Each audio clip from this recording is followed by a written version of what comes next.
Welcome back to the channel, guys. I appreciate you stopping by and watching the video today. Hopefully another exciting one. We are going back to the drag strip with Stangry. Not shooting for an 850 this time. We are shooting for a 799. Last time the trans was shifting a little bit weird, and to be honest with you, we're just gonna kind of push through it and see if we can squeeze into the sevens. Either way, the trans is gonna come out because my converter got recalled. So we're gonna go send it as hard as we can, see if we can squeeze out a 7, and then either way, the trans is gonna come out, get refreshed, new converter, and we'll be off to Texas 2K there in March. We are not going to be driving the S650 or the RCF. Today we're going to take the daily driver Nick's 2010 Grand Sport with a Pro Charger on drag radials and a parachute, because that makes sense.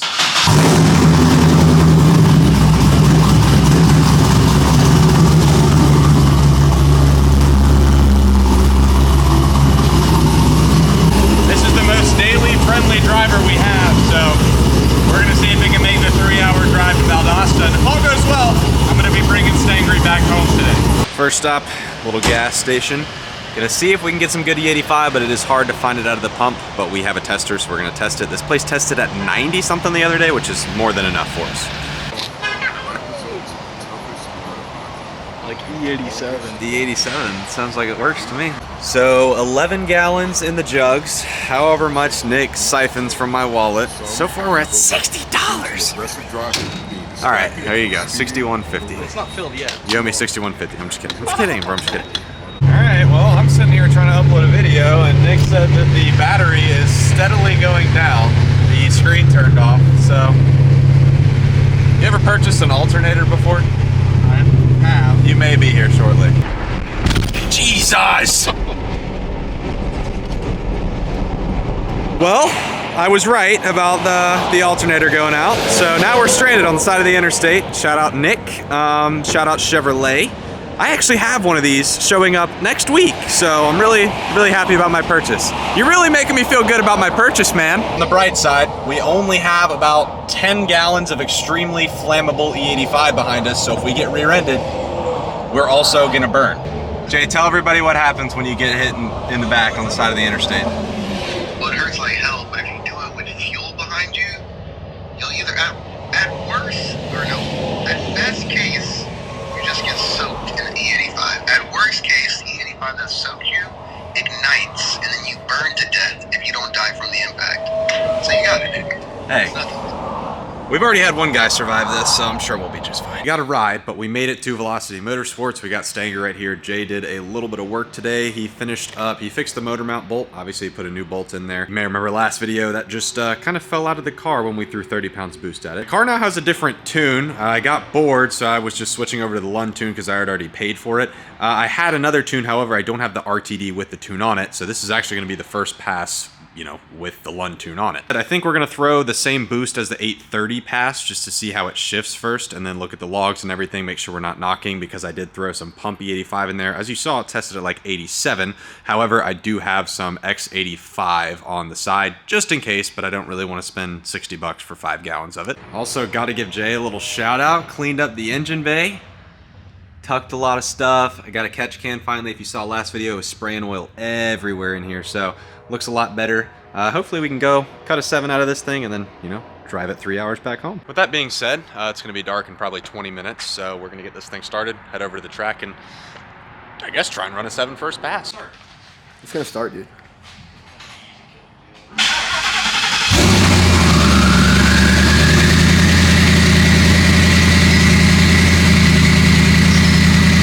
All right, boys, well, proof it's a street car real quick. We are driving it 20 miles to the track, and Nick is, What's up? shoot riding passenger. Full interior street car is what it is. Full interior street car, that's what it is. We made it to the track, we're all teched in. Jay's about to go throw the Fast Boy tune up on it. It's still on gate, so I think we're gonna launch at like 8 pounds, and then get into 28 pounds for the rest of the way. If everything goes right, hopefully that's like an 8-10. I mean, that's what it should run. But if you did see the last video, it has not been shifting very well, so the trans is probably not really happy. Still just gonna try and have fun anyways. The trans has to come out no matter what, so we're either gonna break it here or not break it here. First pass, only on 20 pounds, just gonna run it to the 8 and see if it's knocking, because again, this is a new tune. So if all goes well, then we're gonna full send it and hopefully not get kicked out because we'll be running low 8s with no harness, no cage, just a parachute, so we'll see. Zoe's joining us today. There you go. She's got a pretty cool S197.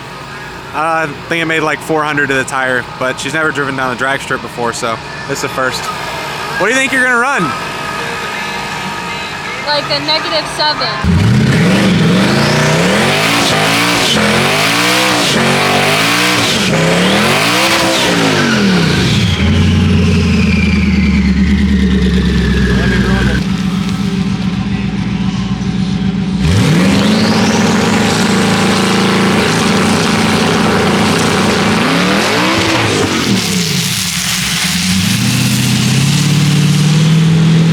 Well, first pass obviously didn't go well. However, I think I know whose fault it is. Jay misread his tire gauge there and did 28 PSI instead of 18, so that explains it. For reference, last time I was on 16.5 PSI, so 28 is probably a little much. So we put it down to 18. We're about to send it again. Hopefully we hope and book. Still only run it out to the 8th.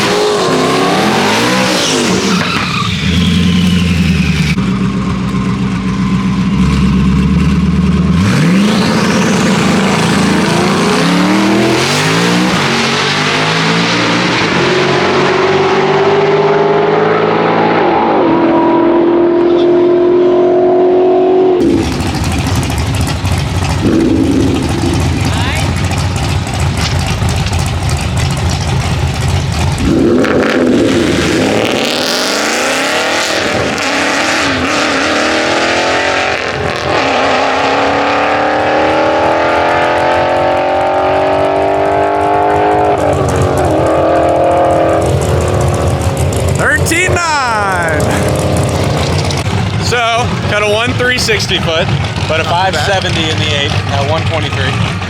More boosty. So look at the log. More boost. I have the log plugged in. Just need to look at it. If it didn't knock, more boost. If it did knock, Change the fuel and then turn off the knock sensors. change the fuel, turn off the knock sensors, full send. It's side right here, so a 1.360 foot and a 5.7 in the 8th at 123. We did get a 930 though, letting off at the 8th at 117, which is crazy because the old PB on this car was a 9.4. So looking at the log, it knocked 1 degree and it was on the shift. So what's the plan? We gotta turn her up. Turn her up a wee bit. Turn it up a little bit.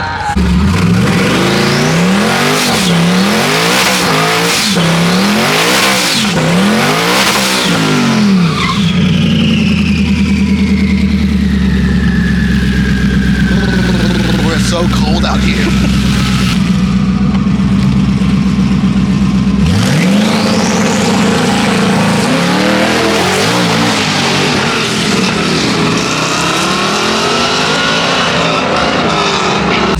Well, that was the scariest thing that I've ever experienced. 28 pounds out the gate. It did not spin off the line. It was on pace to run like a damn 790, and at about 100 feet out, a little more, it pointed me directly at the wall, so I let off.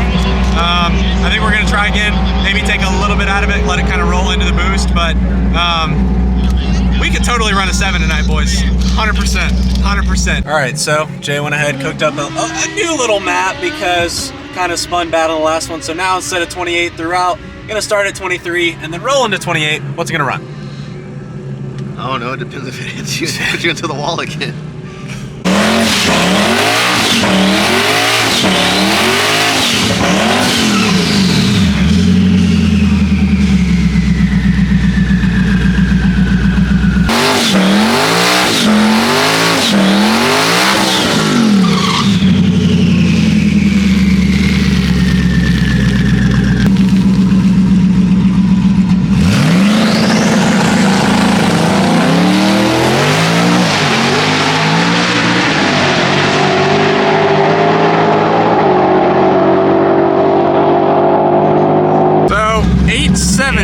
at 166. The mile an hour is pretty wild. It's the front half that's killing it. Still ran a 570 in the 8th, which is extremely slow for this car. But we pulled 6 pounds out of it, so we could probably turn up the boost a little bit if we could just get on the laptop. I'm about to turn narrator mode on, dude. Well, the tire gauge sitting in the floor decided to take out the laptop, which This is my control. shop laptop too. This is what I do work at the office in. That's what you did do work at the office in. That's what controlled the boost controller, so now there's no way of messing with it, so running a 7 may be a little bit more difficult when you can't adjust the boost. One of the bikers just took a fall. Hopefully he's okay. Those bikes are really scary. 2 wheels is very scary. 4 wheels is scary, so hopefully he's all good. Video does not have to end early. Somebody clutched up with a laptop, so Jay's gonna be able to throw 28 pounds back on it. Hopefully, I mean, it's freezing out here, so it's kind of hard to stick on the ground. It's a little nerve-wracking on the back end when you're throwing, you know, over 1100 wheel. Guys, everything in this video has screamed not to run this car. First the vet, then the laptop. Now, right before we go, we are next to go up. First car after they re-prepped the track after the motorcycle accident for an hour and a half. First car oils down the entire lane. They said it's gonna be another hour and it's already pretty much closing time. I bet they cut it off. Yeah, they just shut it down. They said it's gonna take them over an hour to re-prep and get all the oil off the track, and curfew for the actual city is at 11, which is in 45 minutes, so there's no way.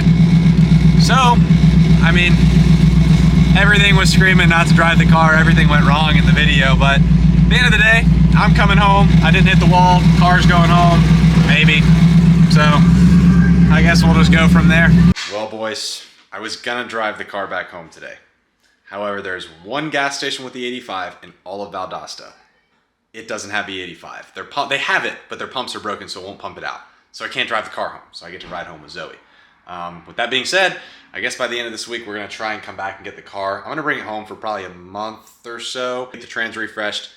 There's a recall for my converter, so we're gonna go send that back. It's also gonna get refreshed. Cage and stuff for Texas 2K, and then go to Texas 2K. With that being said, I hope you guys enjoyed today's video, and it was kind of everywhere and a little bit of a disaster, but that is gonna do it for this one. I think next video, we are gonna be showing you guys the twin turbo S650, everything about it, taking it on a little drive, so make sure you stay tuned for that. It's now 4 in the morning. We did not forget about the Corvette. I don't know how we're gonna do it, but we'll get it off the road.